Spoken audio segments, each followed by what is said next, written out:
नमस्कार. मी भाऊ तोरसेकर. तुम्ही बघत आहात प्रतिपक्ष. मित्रांनो, मला एक गोष्ट कळलेली नाही की 5 जुलै पासून ठाकरे बंधू, ठाकरे ब्रँड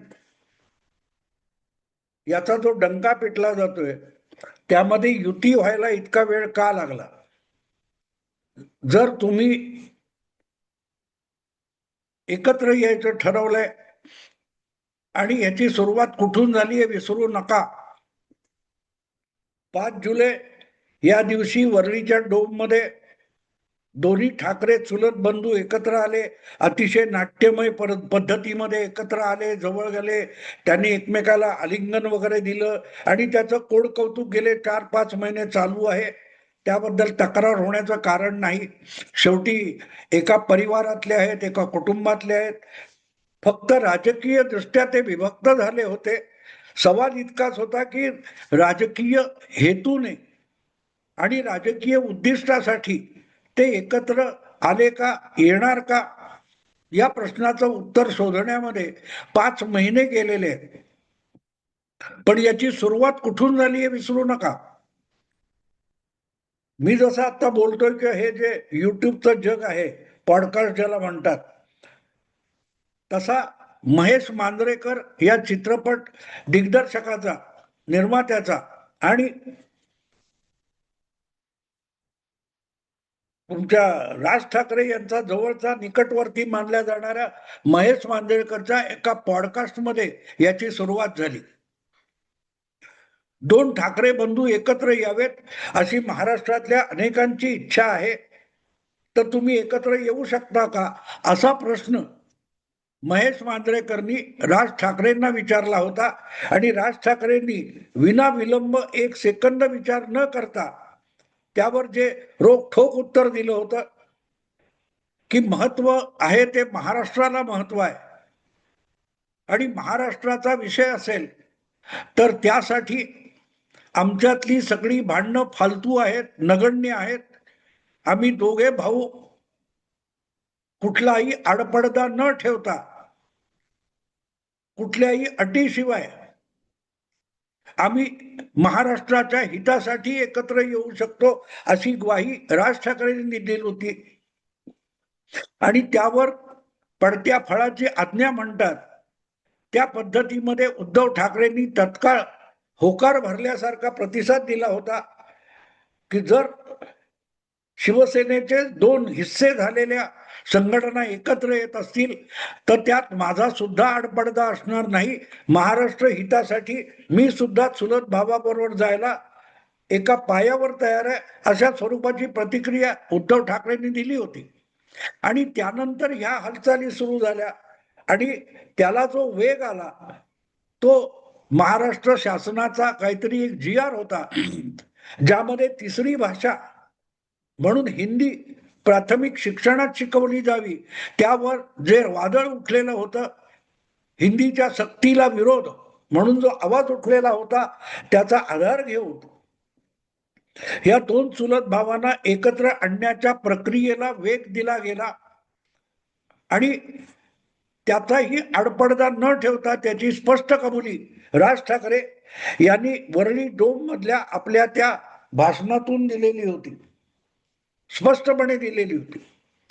राज ठाकरेंनी तिथे साफ उद्धव ठाकरे मंचावर बसले असताना सांगितलं होतं की जी गोष्ट शिवसेना प्रमुख बाळासाहेबांना त्यांच्या हयातीत साधली नाही ती मुख्यमंत्री देवेंद्र फडणवीस यांनी करून दाखवली. म्हणजेच 2 ठाकरे बंधू एकत्र यावेत, राजकीय दृष्ट्या त्यांच्यात भांडणं नसावीत आणि त्यांनी एकत्रित काम करावं, ही साक्षात बाळासाहेबांची इच्छा होती. आणि ती त्यांच्या हयातीत पूर्ण झाली नाही तरी ती देवेंद्र फडणवीसांनी पूर्ण केली. हे अतिशय अर्थपूर्ण वाक्य आहे. त्याचा अर्थ असाही होऊ शकतो की राज ठाकरेंना उद्धव ठाकरेंच्या गळ्यात बांधण्याचं काम देवेंद्र फडणवीसांनी केलं, याचं एक प्रकारे राज ठाकरे जाहीर कबुली देतात असाही अर्थ लावता येतो. आणि तशा स्वरूपाचा एक व्हिडिओ मी सुद्धा केलेला आहे. पण असो, सुरुवात 5 जुलैला झालेली नाही. 5 जुलैला पहिल्यांदा हे दोन भाऊ एका मंचावर आले, मग फोटो सेशन झाली, भाषणं झाली, बरंच काय काय झालं. पण उद्धव ठाकरे जरी राजकारणावर बोललेले असले आणि त्यांनी सरळ सरळ सांगून टाकलं होतं की एकत्र आलो तर एकत्र राहू आणि एकत्र मराठीसाठी लढू सुद्धा, मराठी माणसासाठी एकत्र लढू सुद्धा, ही ग्वाही त्या पहिल्या मेळाव्यामध्ये उद्धव ठाकरे यांनी दिलेली होती. आणि मला असं वाटतं की उद्धव ठाकरे त्या शब्दाला जागलेले आहेत. पण तुमच्या लक्षात असेल तर फक्त 2 भाषणं झाली आणि त्यातलं पहिलं भाषण राज ठाकरे यांचं होतं, नंतरचं उद्धव ठाकरे यांचं होतं. पण देवेंद्र फडणवीसांनी ते करून दाखवलं. या एका वाक्यापलीकडे राज ठाकरे यांनी आपल्या त्या भाषणामध्ये, वरळी डोमच्या भाषणामध्ये, 5 जुलैच्या भाषणामध्ये कुठेही राजकारणाला स्पर्श केलेला नव्हता. मराठी भाषा, मराठी भाषेचं हित आणि हिंदीची सक्ती एवढ्या पुरतं आपलं सगळं भाषण मर्यादित ठेवलं होतं. आणि त्याच्याही नंतर जेव्हा जेव्हा पुढे 2 सेना एकत्र येणार, उबाठा सेना आणि मनसे हे एकत्र येणार, याविषयी मनसे मधले आणि शिवसेना उबाठातले लोक भाष्य करायला लागले, वक्तव्य करायला लागले. तेव्हा या विषयावर दोन भावांच्या राजकीय युतीविषयी आपल्या पक्षाच्या कुठल्याही नेत्यांनी, कार्यकर्त्यांनी कसलंही भाष्य करू नये असा निर्बंध राज ठाकरेंनी लागू केला होता. आणि माझं आठवण चुकीची नसेल तर त्यानंतर राज ठाकरे आणि उद्धव ठाकरे दोघेही आपापल्या परीने परदेशी गेलेले होते. कोण युरोपात गेले होते, कोण मलेशिया वगैरे गेले होते. पण जोपर्यंत आपण भूमिका स्पष्ट करत नाही तोपर्यंत युती आणि युतीनुसार महापालिकेच्या निवडणुका वगैरे याच्यावर बोलायचं नाही, हा निर्बंध राज ठाकरेंनी आपल्या लोकांवर घातला होता, पण उद्धव ठाकरेंनी घातलेला नव्हता. त्यामुळे उबाठा शिवसेनेकडून ठाकरे बंधू, ठाकरे ब्रँड ही चर्चा सुरू झाली होती, पण मनसेकडून त्यावर भाष्य केलं जात नव्हतं. हे मी मुद्दाम तुम्हाला का सांगतोय की त्याला आता 5 महिन्यापेक्षा अधिक काळ होऊन गेलेला आहे आणि तरीही मी बोलतोय त्या क्षणापर्यंत युतीची घोषणा झालेली नाही. जागा वाटपाविषयी चर्चा, याच्याविषयी चर्चा, वॉर्ड विषयी चर्चा, हे सगळ्या बातम्या आल्या. पण आज उद्या करत करत अनेक गोष्टींची चर्चा झाली, पण दोन्ही भावांकडून युतीची घोषणा झालेली नाही. अर्थात उद्धव ठाकरे यांनी पहिल्या दिवशी 5 जुलैलाच एकत्र आलोय तर एकत्र लढू इतकं स्पष्ट केलेलं होतं, पण राज ठाकरेंनी वेळ लावलेला आहे, ही वस्तुस्थिती आहे. असो, आज मी बोलतोय 23 तारीखला, तेव्हा बातमी समोर आलेली आहे की उद्या म्हणजे 24 तारीखला, 24 डिसेंबरला या युतीची घोषणा संयुक्तपणे केली जाईल आणि दोन्ही पक्षाचे सर्वोच्च नेते ती करतील अशी ती बातमी आहे. ती कितपत खरी आहे, कितपत खोटी आहे मला माहित नाही, पण होईल असं आपण गृहीत धरू. आणि एकदा ती युती घोषित झाली की त्याच्याबरोबरच मनसे आणि उबाठा शिवसेना यातलं मुंबई महापालिकेचं जागा वाटप जाहीर होईल. कारण कोणता मुंबई महापालिकेचाच महत्वाचा आहे. अगदी ठाण्याला सुद्धा तेवढं महत्व या दोन्ही भावांनी दिलंय असं दिसत नाही आणि ते योग्य असं मी यापूर्वीच सांगितलेलं आहे. माझ्या मते शिवसेनेची सुरुवात ठाकरे बंधूंच्या राजकारणाची किंवा जी पाळमुळं आहेत ती मुळात मुंबई महापालिकेपासूनची आहे. अगदी पहिली नगरपालिका ठाण्याची शिवसेनेने जिंकली असली तरी अधिकृतपणे शिवसेना समाजकारण सोडून राजकारणात उतरते, ही भूमिका बाळासाहेबांनी मुंबई महापालिकेच्या वेळेला घेतली होती. त्याच्या आधी ठाणे नगरपालिकेमध्ये, तेव्हा ठाणे ही महापालिका नव्हती, ठाणे फक्त नगरपालिका होती आणि त्यामध्ये शिवसेनेने प्रजा समाजवादी पक्षाबरोबर हात मिळवून युती करून ठाणे नगरपालिकेची सत्ता मिळवली होती. वसंतराव मराठे हे शिवसेनेचे पहिले नगराध्यक्ष झालेले होते. पण तरीही राजकारण हे गजकारण ही बाळासाहेबांची भूमिका कंटिन्यू होती. मात्र त्यानंतर अल्पावधीतच मुंबई महापालिकेची लांबलेली निवडणूक तेव्हा सुद्धा 68 साली लांबलेली होती आणि ती घोषित झाली. तेव्हा बाळासाहेबांनी मुंबई महापालिका शिवसेना लढवणारी घोषणा केली आणि ठाण्यातली प्रजा समाजवादी पक्षाबरोबरची युती मुंबईत कंटिन्यू केली. तेव्हा बाळासाहेबांनी आपल्या भूमिकेत किंचित बदल केला होता. शिवसेना ही समाजकारणच करील, 20% राजकारण 80% समाजकारण ही भूमिका घेऊन बाळासाहेब उतरले होते. याची मी आठवण एवढ्यासाठी करून देतोय की ती भूमिका 80% समाजकारण सोडा, 50% पण समाजकारण आजच्या शिवसेनेकडे, उभाटा शिवसेनेकडे उरलेलं नाही, ही वस्तुस्थिती आहे. आणि ती भूमिका जी होती प्रामुख्याने समाजकारण आणि सत्ता आणि ताकद दाखवण्यासाठी राजकारण, ही जी भूमिका होती ही हळूहळू करत गेल्या 25-30 वर्षामध्ये जवळजवळ अंतर्धान पावली आणि शिवसेना ही सामाजिक संघटना न राहता पूर्णपणे 100% राजकीय पक्ष होऊन गेला. आणि आज शिवसेनेची महाराष्ट्रातली किंवा मुंबईतली ओळख ही फक्त राजकीय पक्ष अशी उरलेली आहे. अधूनमधून आता सगळेच पक्ष शिवसेनेसारखं किरकोळ समाजकारण करतात, पण शिवसेना आणि प्रामुख्याने उद्धव ठाकरे यांच्या नेतृत्वाखालची शिवसेना उभाठा ही संपूर्णपणे राजकीय पक्ष आहे.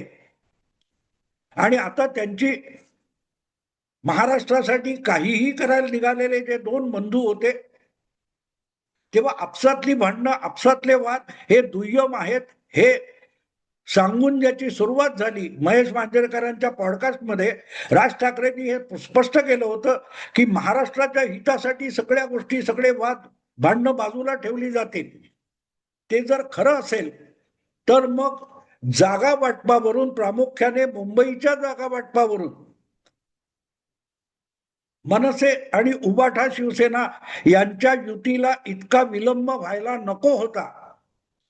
कारण गेल्या आठवड्याभरातल्या ज्या बातम्या आहेत त्या बातम्या तुम्ही बघितल्या तर मनसे आणि उभाठा शिवसेना यांच्यात कुठल्या जागा आम्हाला पाहिजेत आणि कुठल्या जागा तुम्हाला देणार नाहीत यावरूनच युतीची घोषणा अडकलेली होती.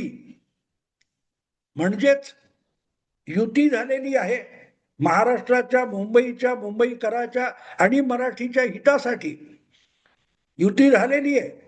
पण त्या युतीमध्ये तुझं आणि माझं संपलेलं नाही याची साक्ष या लांबलेल्या युतीने दिलेली आहे. जर तुम्ही तुमच्यातले वाद, भांडणं, व्यक्तिगत भांडणं सुद्धा बाजूला ठेवणार होता तर मग मनसेच्या किती जागा, उभाठा शिवसेनेच्या किती जागा यावरून सुद्धा वाद होण्याचं काहीही कारण नव्हतं. माझे आणि तुझं हा विषयच येत नाही, सगळं मराठी माणसाचं. मराठी माणसासाठी मुंबई शिल्लक ठेवायची आणि वाचवायची तर मग त्याच्यामध्ये राजचं किती आणि उद्धवचं किती हा विषय येण्याचं कारण उरत नाही. पण ज्या अर्थी ते कारण उरलेलं आहे त्या अर्थी भाऊबंदकी संपलेली आहे असं मानता येत नाही. मग माझ्या लाडक्या या लोकांना निवडून आणायलाच पाहिजे आणि त्या दृष्टीने ऍडजस्ट करावं लागेल. हे जे काय राज ठाकरेंकडून सांगितलं असं बातम्या म्हणतात, पत्रकार म्हणतात, त्यात किती तथ्य आहे मला माहित नाही.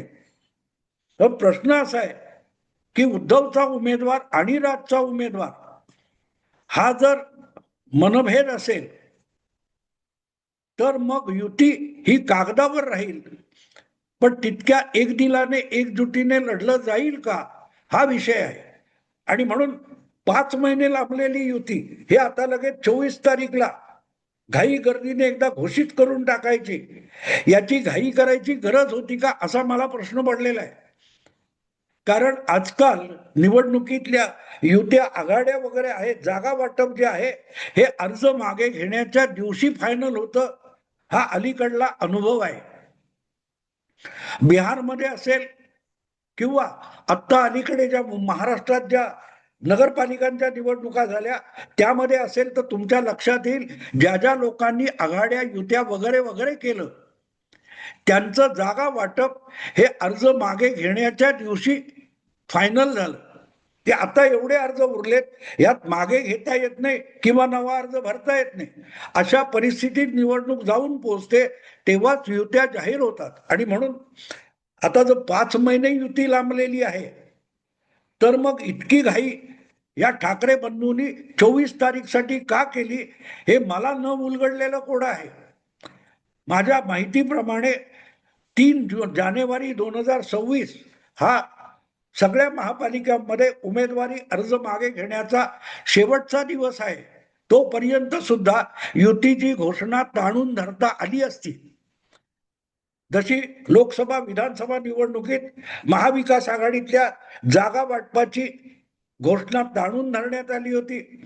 बिहार विधानसभेमध्ये इंडी अलायन्स मधल्या काँग्रेस आणि इतर पक्षांची आरजेडी वगैरेची जागा वाटप हे अर्ज मागे घेईपर्यंत ताणलं गेलं होतं. आणि अर्ज भरण्याची मुदत मागे घेण्याची मुदत संपल्यावर काँग्रेसचे नेते अशोक गेहलोत यांनी तेजस्वी यादव यांची मुख्यमंत्री पदाचा उमेदवारी घोषणा केली होती. तसंच इथेही करता आलं असतं. 3 जानेवारी पर्यंत वेळ आहे अजून. जर मी बोलतोय ती 23 तारीख आहे याचा अर्थ कमीत कमी 10 ते 11 दिवस अजून शिल्लक आहेत. 30 तारीखला अर्ज भरायची शेवटची तारीख आहे. 31 तारीखला छाननी व्हायची आहे आणि 3 तारीख पर्यंत काय अर्ज मागे घेतले जाणार असतील तर मग ठाकरे बंधूंनी सुद्धा युतीची घोषणा 3 तारीखला जानेवारीच्या केली तर बिघडलं नसतं. कारण आजचा तो एक परिपाठ झालेला आहे. युतीची घोषणा करण्याची, आघाडीची घोषणा, जागा वाटप हे घोषित करायची गरज नसते. निवडणूक आयोगाकडे जेवढे अर्ज भरले जातील त्या त्या जागेसाठी, वॉर्डसाठी, त्यामध्ये उरलेले कोणाकोणाचे युतीचे ठरवायचे आणि कोणाला बंडखोर ठरवायचं ह्या निर्णयापर्यंत युतीच्या घोषणा या बिनबुडाच्या असतात. हा अनुभव आहे. असो, मला एकच कळलेलं नाही की इतकी घाई करायची गरज काय होती. आणि आता घाई झाली असेल तर 5 महिने हा सगळा विलंब करण्याची तरी गरज काय होती. जमलंच तर त्याचं उत्तर संबंधितांनी द्यावं, नाही दिलं तरी चालेल. कारण फायदा किंवा नुकसान माझं काहीच नाहीये. हा, युती घोषित करण्याची घाई कशाला हा प्रश्न डोक्यात आहे.